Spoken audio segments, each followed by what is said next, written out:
What you're about to experience is one man's quest to see beyond the tumultuous period we're in and to envision what lies just beyond our grasp, yet well within our reach. Welcome to Larry Rifkin's America Trends, where the future has arrived, and it's just in time.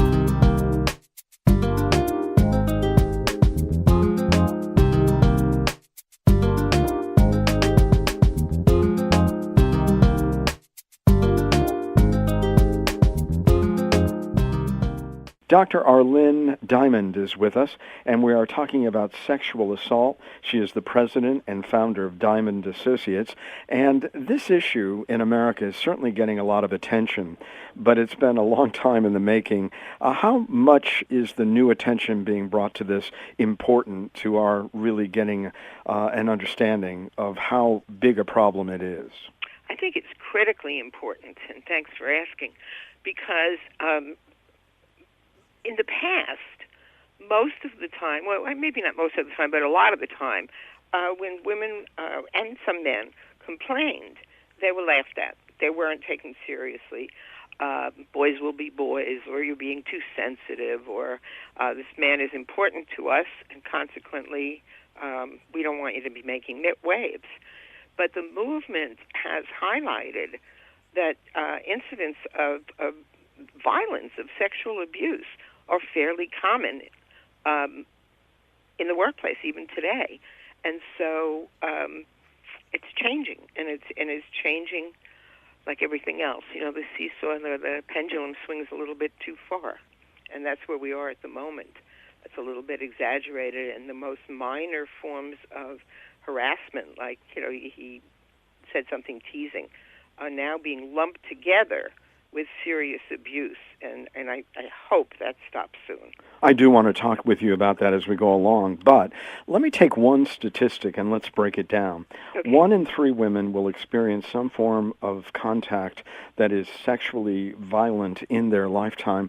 Now, this could be as a child, this could be as a teen, it could be in college, where a lot goes unreported, it could be in the workplace.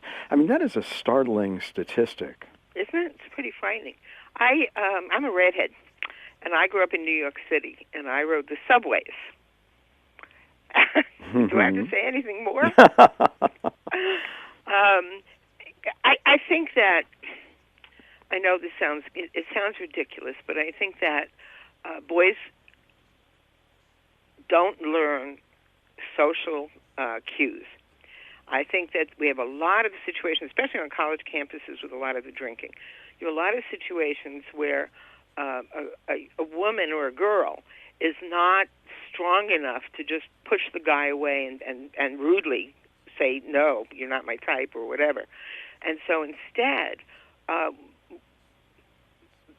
because they haven't learned how to do that yet, you have a lot of girls, and some boys too. I mean, let's be honest about it. It happens to both sexes, but mostly to girls, where something bad has to happen before they're strong enough to push it away.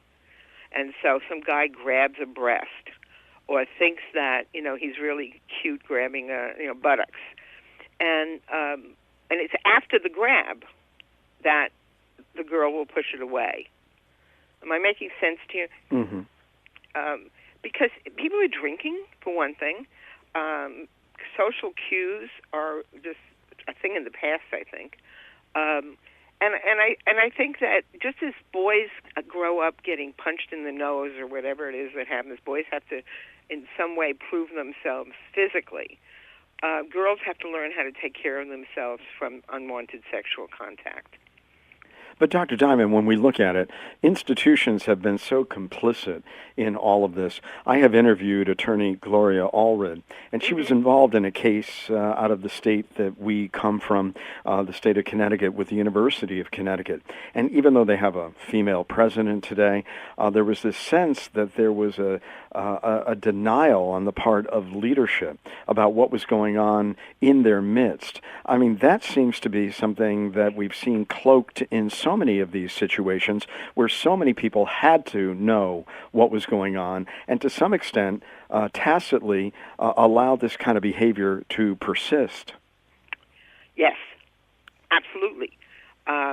they turned a blind eye, and I know, just to be fair, there's so many situations where people had no idea how to handle them. I work primarily in the workplace, although I've also been involved with situations where, people have come to me for advice in high school, college situations. And there's a he said, she said that goes on all the time. There are cover-ups that go on all the time. There are exaggerations that go on some of the time. And it's very, very hard to do an evaluation and to know what really has happened.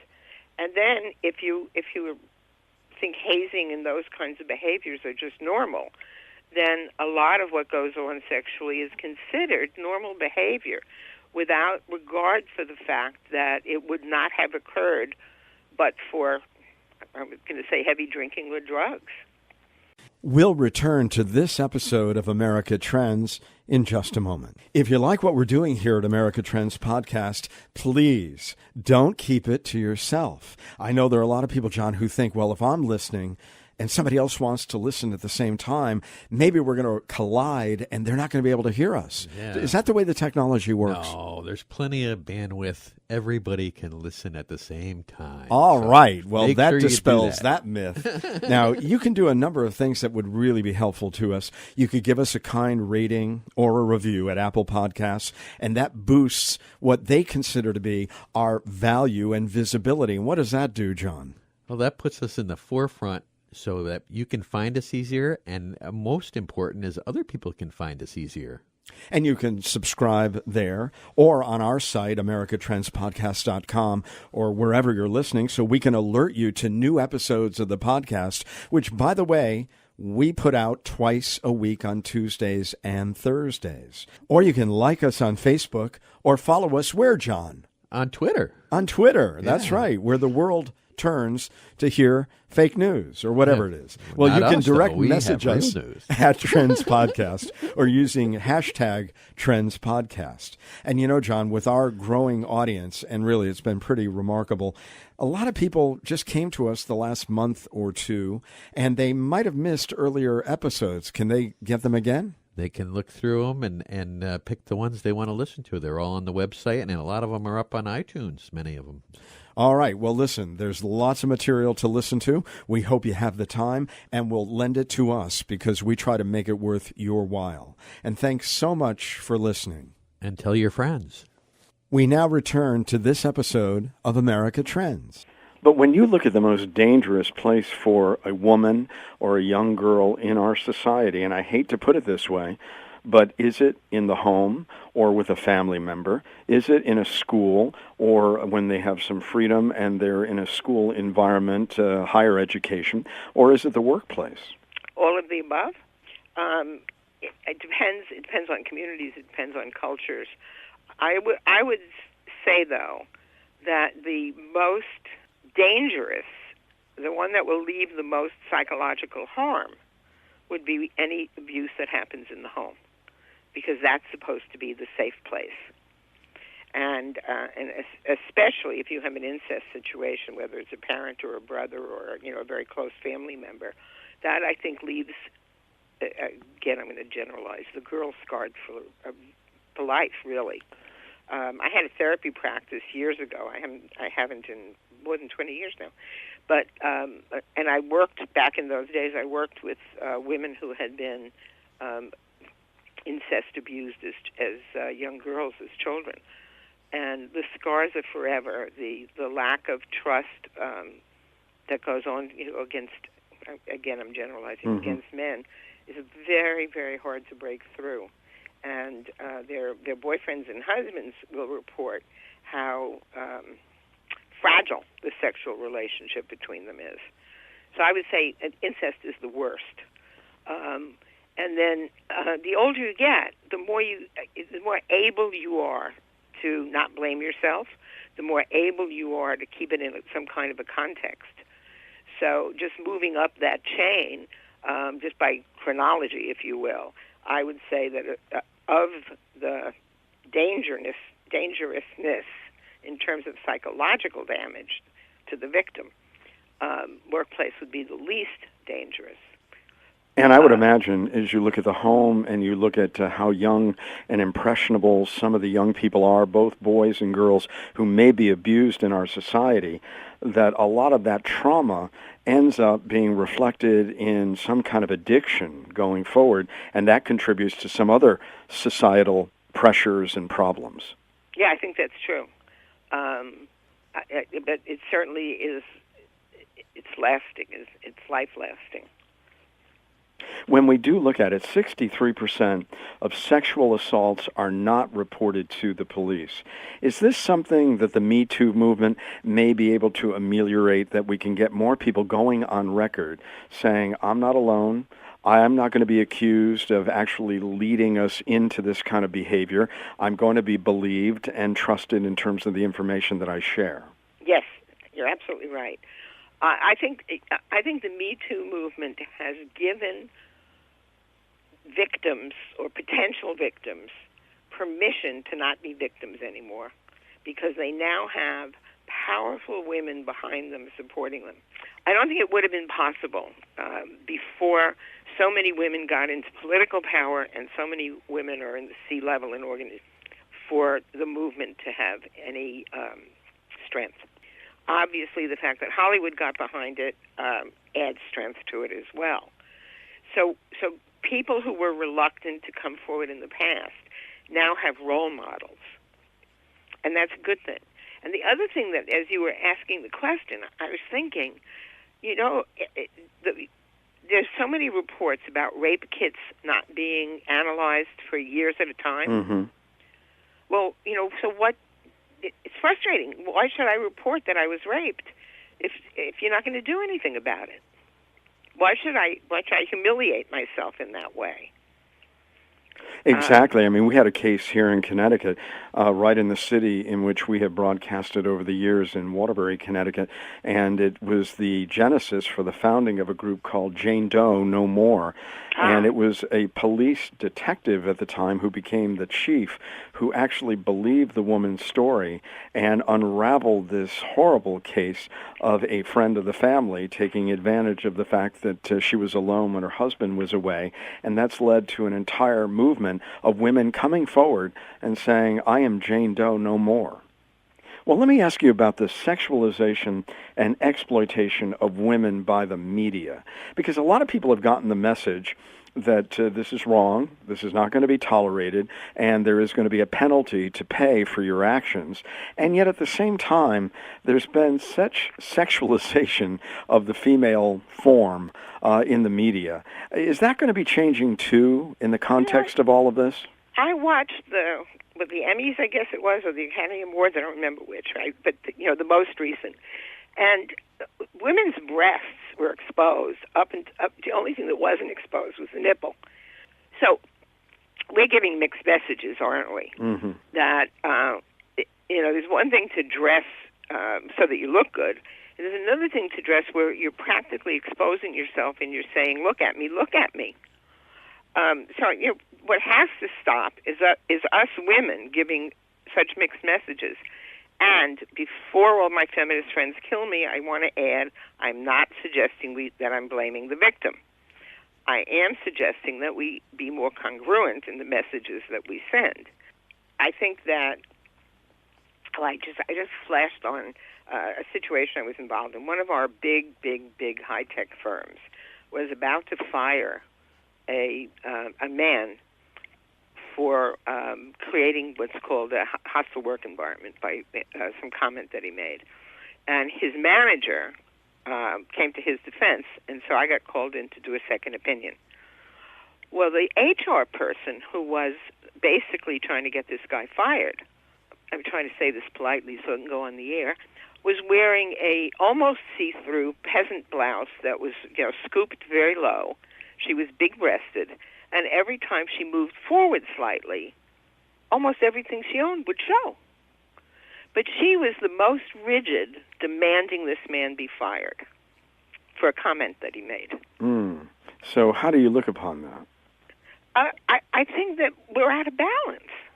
I think that there's a certain amount of hypocrisy that's happening. I think that we've lost sight of boundaries. I mean, I know I'm sounding old, but I am old, so be it. But I think we need perspective, and I think that'll come about. I think right now, as I said before, the seesaw's gone, a little bit too far. Well, you've talked about the hierarchies of harm, and I think a lot of us are struggling with that, the whole notion of due process, and sexual assault versus sexual harassment, and where we all come down on the line. So how do we begin to find an equilibrium here before somebody begins to marginalize the entire movement and effort, saying that it's now, I hate to use the term in America today, witch hunt?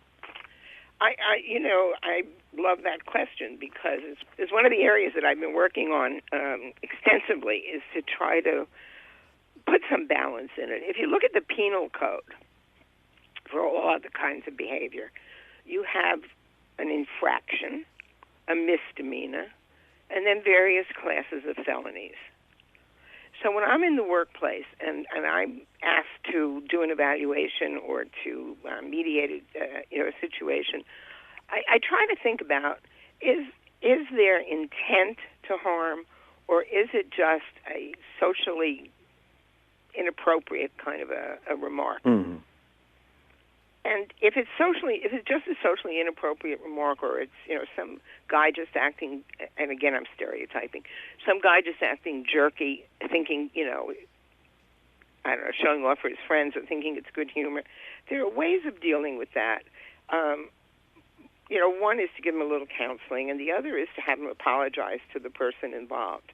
But when I do sexual harassment training, I've done some online courses, but I do live training mostly. And you have to help people understand why something they think is funny, someone else thinks is offensive. And so it comes about in conversation, it comes about in role-playing, it comes about through questions and answers. It doesn't come about by having some online course that tells you all the legal ramifications and, how you're going to go to jail, et cetera. So part of what we have to do is have companies take seriously that they need to train in appropriate workplace social behavior. And it's racial behavior, it's sexual behavior, it's cultural behavior. How do we treat each other with respect? I agree with you, because I think a lot of people who've gone into the sexual training or harassment mode have not taken it seriously, and there's a lot of bad humor, as I recall. I haven't been to one of those sessions because I've not been in that large workplace in a long time, but people were taking it as a jocular thing rather than a serious thing. I think that's one way that it's been handled. I belong to Rotary, and because we were doing something that involved helping kids in some way, our city asked us to take an online course in not abusing children, basically. And the course itself, it was ridiculous. It was so extreme and so exaggerated. Do you think it's appropriate to turn a kid upside down and bounce her head on the floor? I'm making that up, obviously. But that as I was taking this test, I was offended by how absolutely unuseful the test was. A bunch of, multiple choice, true and false, and anybody can pass the test. But have you learned anything? And I think the same thing with the sexual harassment, online kinds of things. All too often, they are created by, how do I say this without getting in trouble? Oh, well, I'll just get in trouble. They are created by law firms, by attorneys who don't understand the emotional, social, psychological aspects of what they're doing. And you get a lot of statistics, a lot of legal information, a lot of scare tactics about, the fines and things of that nature. But you're not changing beliefs. You're not changing attitudes. And what are the appropriate consequences for sexual predation? Because when you think about it, we've got a lot of folks who have now been shelved, put on the sidelines, their careers interrupted or ended as a result. I mean, is there a way for us to look at this, and do you think we're going to be looking at it in a different way down the road? I mean, what is punishment, rehabilitation, restitution? Do they ever end up back in our midst, or are they banished? I think right now banished is the word. I haven't seen the news today. Did the Bill Cosby trial end? I know they went in. The jury went into deliberation. Harvey Weinstein. I think that we're in overkill right now, and I think that's possibly the way we go all the time. And right now there is no forgiveness. Right now, once a person has been accused, there's very little due process. And it's also being used as a political weapon right now. It's a political weapon in politics, but it's also a political weapon in the corporate world where if I want to get rid of a manager, all I have to do is make an accusation. The accusation becomes the belief, and I fight for due process. The other part of that, and I just to brag for a second, wrote a book called Conducting Workplace Investigations, Designated Investigator. And I spent a lot of time, it's a small book, but I spent a lot of time in the book looking at bias because we all operate from a lot of unconscious biases.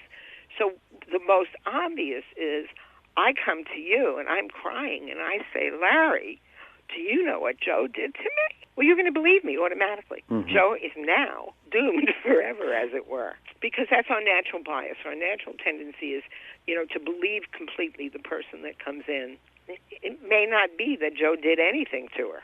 And interestingly, though, there are certain divides that you're talking about in terms of political divides. There are other divides that people have acknowledged.